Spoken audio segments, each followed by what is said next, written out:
Jadi kebetulan selepas SPM, mak saya ni memang nak saya masuk ke, daripada lepas darjah 6 lagi dia nak saya masuk Ma'had. Kawan-kawan semua pergi Ma'had. Ayah saya tak. Ayah saya ni tak nak. So jadi mak dengan ayah ni dia lain dia punya pembawaan. Tapi akhirnya saya ke sekolah biasalah. Tapi mak saya ni dia tak pernah berhenti.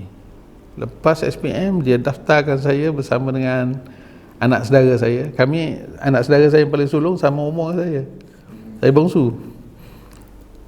Kami akhirnya terdaftar ke Nilampuri, Pusat Bahasa Arab Nilampuri. Justru saya belajar bahasa Arab. So antara 3 bulan je, tapi intensif lah. So kita dapat banyak lah.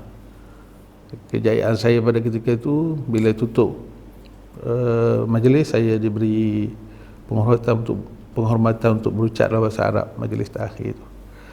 Dan antara murabi lah kita kata, yang banyak juga beri bimbingan dan nusrah masa tu ialah, sebelum tu tak tahu nama usrah tu. Almarhum Ustaz Muhammad Mustafa, salah seorang tokoh terkenal lah di Kelantan. Sebut Muhammad Mustafa ni memang makruf lah. Jadi saya tinggal di situ, saya belajar di situ 3 bulan. Alhamdulillah saya dapatlah asas bahasa Arab. Kemudian itulah yang membawa saya dapat buat sebuah buku bernama Kamus Adik tu. Kamus yang telah dicetak hampir lebih daripada 1 juta naskah dalam bahasa Melayu, bahasa Inggeris, bahasa Arab. Itu daripada situlah.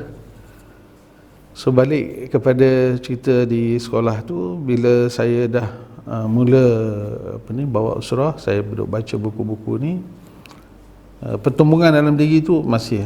Akhirnya saya pun dengan bantuan abang masa tu, abang tu di atas pada saya dalam hierarki adik-beradik ni. Saya nombor 10, dia nombor 9. Masa tu kami tinggal 9 beradik je, sebab anak yang paling sulung meninggal kecil, meninggal darjah 6 lah gitu. Jadi saya rapat dengan dia.